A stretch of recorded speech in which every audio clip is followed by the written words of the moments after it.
مرت علينا كنا انتو اليوم ذبحتوا مروة قتلتوهم بيدكم انسوها من هاي اللحظة بعد عندكم اخت اسمها مروة. انتم اشتريتوا ابوكم العار بفلوسي وبعتوني وانا من هاي اللحظة بعتكم، بس انا بعتكم بغالي مو برخيص، بعتكم بتعب ايام وسنين واشتريت نفسي منكم. بعد ما اريد اعرفكم ولا اشوفكم، لا تحاولون بيوم تتصلون بي لين ما يشرفني اعرفكم.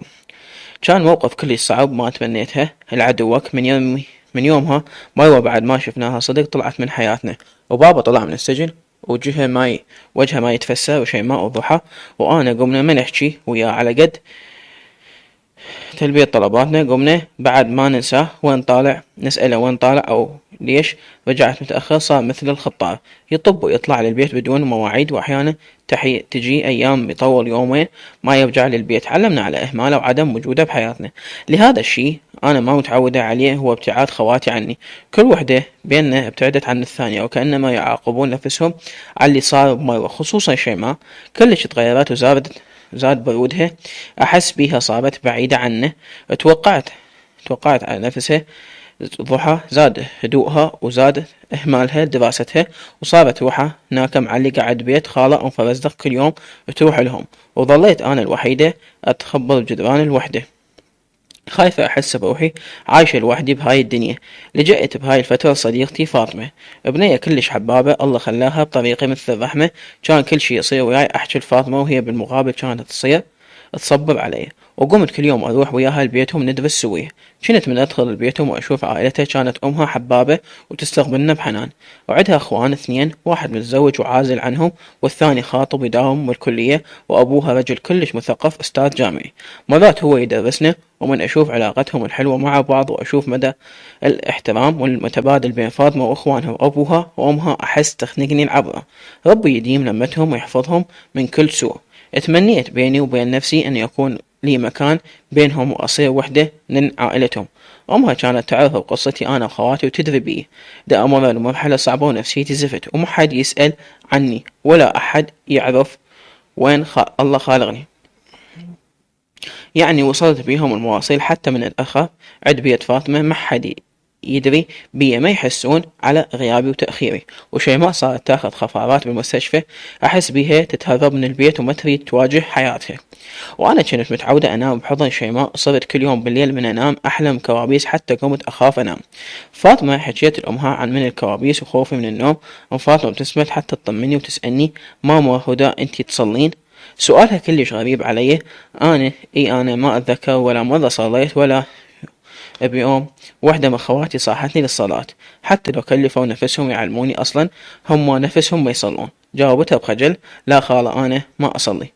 أم فاطمة شوفي خالة الصلاة علاج الروح والمهدئ للأعصاب والاطمئنان للنفس، يعني جربي تبدين بالصلاة كل يوم وشوفي نفسك شلون راح ترتاحين، وشوفي حتى الكوابيس اللي تجيش كل يوم قبل النوم راح تختفي نهائيا. سألتها بتردد خالة أنا ما أعرف أصلي، يعني عندي كم معلومة عن الصلاة علمتنا عليها أم الإسلامية بالابتدائية. بعد ما أتذكر بالضبط شلون. أم فاطمة قومي حبيبتي خلي بالأول أعلمك الوضوء بعدها أعلمك الصلاة. وفعلا بيومها قعدت أم فاطمة تعلمني الصلاة، وصدق صليت.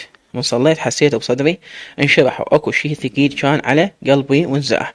ام فاطمة خلي اعلمك على شغلة، لا تتركين صلاتك لو مهما صار، لان اوقات الصلاة هي اللحظات تقيم بيها مع رب العباد. تخيلي مع هاي اللحظات ايش قد ثمينة تتقربين بيها من الله، وهاي يسمونها علاقة العبد بربه، وتكون النفس راضية مرضية. يعني التزمي بالصلاة معناها انت متمسكة بالله ومن عدها. صرت كل يوم اصلي ما افوت فرض. كنت من اشوف بابا يرجع للبيت سكان حيل الضايق، ومن يوم يطلع ثاني قبل اغسل البيت كله للطهارة ومن الطول للطول. وحتى خواتي انتبهوا علي ولاحظوا التغيير. فاطمة اقول هدى سؤال، انت عجب ما تلبسين حجاب؟ هدى ما اعرف، بعدني ما مقتنعة البس الحجاب، احس روحي ما مستعدة. فاطمة بس عيب ما تلبسين حجاب؟ أم فاطمة جاوبتها ما بيها عيب، وإنما لبس الحجاب يكون التزام المرأة مع ذاتها، لكن أهم شيء من تريد تلبس الحجاب تكون عن قناعة حتى تحافظ عليه، لأنه لا إكراه بالدين. وهي شوكت ما تشوف نفسها مستعدة تلبسه راح تلبسه. وخلي ببالك ترى الحجاب مو حكم على شخصية المرأة، يعني أنا أعرف هواي محجبات ما ملتزمات بصلاتهم ولا يعرفون الحلال والحرام، عندهم الحجاب هيك الشكل أمام المجتمع، فلتحكمين على الكتاب من عنوانه. تعودت على أم فاطمة، وكل ما أشوفها أرتاح نفسيا وأحس بالأمان والحنان. اهتمامها بي يسعدني ويحسسني بالقرب منهم. صرت حتى أكره أرجع لبيتنا. دنمر فترة امتحانات آخر السنة وجينا كنا راجعين من المدرسة نمشي بالطريق أنا وضحى، وست ضحى خلصت السنة يوم تداوم 10 غايبة، ما أعرف شلون راح تنجح. مرت من يمنا سيارة رائد كان وياه بنات خاله وأخته ليلى، باوع علينا وما سلم. صدق انقهرت من تصرفه، هذا شبيه حتى ما كلف روحه يسلم علي ولا كان يسأل عني. قام يسأل عني مثل قبل، من يوم موقف مروة لليوم ما شفته. دنقت مقهورة، يا ربي هسه أنا شبيه حارقة نفسي، حارقة قلبي على شخص أنا آخر اهتمامه، هو أصلا ما وعدني بشي ولا محلي لمح لي بالحب. أنا من يمي قعدت أخمن وأتخيل أشياء ما موجود. دقت وكملت طريقي، وضحى تمشي سرحانة بغير عالم. عدت من يمنا سيارة حديثة عالية نوع برادو، بطأت من سيرها، التفت أشوفه منه. تعودنا على هاي الحركات مال الزحف والتحرش. أنا عني ما أهتم من شنت أخاف على الضحى لأن كلش حلوة تلفت الانتباه، وخاف يأذوها، خصوصا احنا دنمر بفترة خطف وقتل صار عندنا بفلس، وكم مرة نسمع ابنية بمدرستنا انخطفت أو انقتلت، وهذا شي شكل نوع ثاني من الخوف عندنا. شفت رجال يجي عمره ب30 ملموح نزل الجامع وقص ضحى من فوق لجوا بعيونه، أكلها أكل بالنظران. ضحى دا تمشي وبالها مو يمه أصلا، شايلة جنطتها وعيونها تباوع لقدام. ضحى صحيح أكثر وحدة بينها عاطفية وتتأثر بسرعة بالكلام المعسول، وتحب تعانق وتلبس وتكشخ وتهتم بروحها، وعدها ولع بالمسلسلات دائما تقول ايش وقت نعيش ونذوق طعم الحب. اللي يسمعها يقول عليها هاي منو رايحة البنية، لكن هي بالمقابل ما تحب سوالف العلاقات والكبر مثل بقية صديقاتها وسوالف تسد النفس.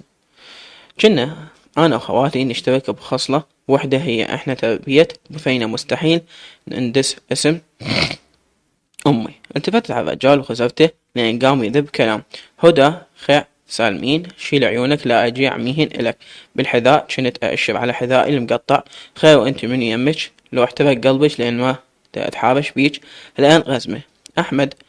أحمد الله وأشقه أنا غزمة حتى ما يجي فقد مثلك يتسلق على الشغل. أنا إلك هذا لسانك المقروض إلا أقصه هاي تلتل وهالطولة. لزمتني ضحى خايفة تترجى بي وتباوع منا ومنا، خايفة لأن وحدنا بالشارع نمشي. ضحى بصوت ناصي عفي هدى كافي مالك غرض بي عوفي خليه يمشي نمشي بطريقنا. باوع الضحى وحكى صدق لربها لدى سمعي صوتها خلي رحمة الله تنزل علينا. زرته وجابتني مشينا، وهو مبطل يحرك سيارته ببطء ويوازي مشينا، وقام يشمر بالحكي. ما تحملت حسبتها بعقلي احنا بعد فرع عن بيتنا، يعني ما يقدر يسوينا شي واحنا بمنطقتنا. صرت سباعية، رحت لزميل طابوقة وقتلته وقلت له انت زلمة انزل من السيارة وخلي اغاويك الامهات شي تجيب. استعد عيونه وراد يفتح باب السيارة، بس قاطعنا صوت هو من السيارة، وسمعنا باب السيارة انفتح ونزل واحد من السيارة. التفت باوع منه شفته صهيب وراه خالهم، فبدق صعدة قدام تباوع علينا بخوف. كنت واقفة ولازمة الطابوقة بوضعية الاستعداد لمامي. شكلي وانا والطابوقة والحجاب قصة لا تنتهي. صهيب اقترب وحكى بصوت خشن ووجه كلامه للولد. خير الشباب مضيع شي وانت منو حضرتك؟ ضحى حكت بخوف. صهيب عافية عوفة ما عليك بيه. لا بالله شنو اخلي اعرف هذا ايش عنده واقف يمكم. كان يحكي وهو يتوجه على سيارة الولد، وذاك دق جرس عنده احنا نعود لصهيب. قبل حرك سيارته وشخطها وانطلق من يمنا. ما شفنا بس اخبار السيارة بالشارع. صهيب عصبية يلا شو امشوا قدامي ركبوا السيارة. كان يحكي ويباوع الضحى اللي كانت ترجف من اللي صار. هي بهيج مواقف تظل بس ترجف وخوافة. باوع عليها: كافي لا تخافين، ودعتك أخذت رقم سيارته وراح طلعة من جوا القاع وأطين عيشته. لا عافية صهيب، خلي يولي خاف يأذيك. صهيب فداك صهيب وعشيرته. لك آخ يابه لا تخافين عليه. كان يحكي وعيونه بيهن نظرة عاشق. ابتسمت ودنقت خجلانة: اي طبعا اخاف عليك، ش عندي غيرك. هذا الحكي انا واقفة بيناتهم اباوع عليهم وراسي يتحرك منا ومنا جني بندول بندول الساعة. حسيت بروحي حديقة، هم قاعدين واحد يتغزل بالثاني كلام الحب وانا اعيط بصوت عادل امام. قعدت احم اقول: يا جماعة الخير، اشوف شنكم نسيتوني. ثقة انا واقفة يمكم، مو ده يا الله. شنو انتي قدامي وانت استاذ صهيب؟ روح الخالة فبزدة ظالة ساعة تأشر عليك، ما بيها حيل تنزل من السيارة من ورا وتغيط تعرف الصار. ضحك على كلامي: يلا تحركي جنية، لسانك أطول منك، خلي أوصلكم للبيت بطريقي. صعدنا ورا بالسيارة وانتبهت لصهيب شلون عدل معايا. أضحك: هلا كلك حركات يا عم. وضحى مدنقة راسها مستحية. أم فبزدق بعد ما سألت صهيب على الصار. هو فهمها وهي قامت توصي بينا وتحذرنا. وبعدين انتقلنا تسألنا عن امتحانات. هدى: والله خالة أنا الحمد لله مجاوبة، بس عندك ست ضحى كلش كسولة. حسيت بضربة كوع اجتي على خاصرتي ومست انا الك عوبة. وفرزدق: يا ليش خالة ضحاوي؟ ضحى: لا خالة، هدى دت الشاقة وياك، انا دا ادرس هاي الايام. هدى: خالة اتشدب عليك، والله الاخت صايغة سايقة مخدة، بس نوم ما تشوفيها صايغة، جنها تفاحة هاي كلها من ورا النوم. تبدت ضحى تقرص بيه وحاصرتها البكية. اضحك فدت ونست من اقعد العب باعصاب واحد وتفنن بحرق الافلام، وهسه خطية شكلي حرقت فيلمها الله يرحمني. صهيب: هاي شنو؟ ضحى: ما توقعت مهملة بدراستك، عيني زين من رايح، اريدك تنتبهين لدروسك وتاخذين شهادتك.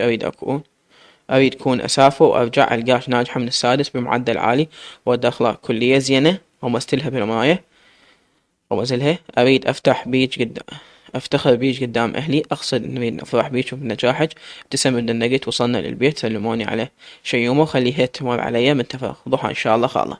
دخلنا بالبيت بعدني ما طبيت وضحى الهادئة شنت علي الغابة الجوية. صدق لو قالوا الهدوء اللي يسبق العاصفة. ما ضل نعال بالبيت إذا ما طال بالجو. متوجه نحو معسكر هدى وأنا لازمة المخدة حطتها درع قدامي أركض منها وأجي منها مثل القرد. وخربانة ضحك عليها، كان وجهها أحمر من الفشلة. دخلت شيماء وكانت تستوها راجعة من المستشفى. بوعت عليها، كانت عيونها حمر. شمرت المخدة من إيدي وأشرت الضوء حتى تسكت، وحركت عيني على شيماء وهي انتبهت عليها وشمت النعال من ايدها. رحت يمها اريد اشوف اختي اشبيها ما عاجبني وضحى هاي الايام. هدى بصوت هذا: شيماء اشبيش ليش تبكين؟ كانت شيماء تتحرك بالمطبخ وطلعت جذر المرق من الثلاجة وحطتها على النار تريد تحمي. شيماء بصرامة: ما بي شي، جهزي السفرة بين ما ابدل ملابسي ونتغدى. صار درت على ضحى: كملي جهزي السفرة وانا رايحة اشوف اشبيها اختك. ضحى: اوكي، بس مو تنسين تقوليلي من شنو تبكي. ما يخالف. رحت وراها ودخلت الغرفة، لقيتها مطلعة سوارات امي الفضة وحاضنتهم وتبكي. صدق كسرت قلبي. عرفت اختي شيومة من يوم مروة طلعت من حياتنا وهي مو على بعضها. لزمتها من كتفها وسألتها: شيومة شبيك؟ رفعت راسها وبوعت علي وانهارت بالبكي وشمرت روحها بحضني. لميتها بحضني وصرت امسح على ظهرها اريد اطمنها، بس ما اعرف على شنو اطمنها. احكي لي شبيك، ليش تبكين؟ هدى: صرت اريد اموتا من القهر. اسم الله عليك، ليش منو وياك؟ مروة اختي. اشبيها مروة؟ هدى: صار لي اسبوعين كم يوم امرا على مروة بالمستشفى، اريد اشوفها واحكي وياها. ليش يطلع لي الفراش اقول له روح قل لها اختك شيماء تريد تحكي وياك. بس شيومة يقول لي الدكتورة مروة تقول ما عندي اخت بهذا الاسم ما تقبل تشوفك، رجاء بلا زحمة حرك يطلع منه. اعرف انتي اختها بس هي ما تريد تشوفك واحنا ما بيدنا شي، عبد مأمور اتحرك إلى أطلب الأمن يجون يطلعونك منها بالقوة. لك أنا كل يوم أروح وهي نفس الجواب. لك اليوم رحت قالوا لي مروة تزوجت دكتور رافد وسافرت ويا إيفاد، قدمت على دراسات عليا بالخارج. لك هدى أريد أموت من القهر. هذا الدكتور أعرفه واحد ملعب وسمعته مو شي.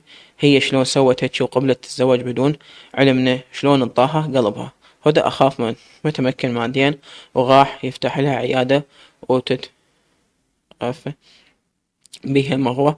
عدها تعقيق علمها يجي بالمقدمة، شي ما لا مستحيل. الدكتور مستواه المادي وسط، مو كلش قوي لدرجة يفتح لها عيادة ويجهز لها. أنا متأكدة منه ما يقدر يفتح لها عيادة، وهذا اللي مخبرني ليش سوت هالشكل.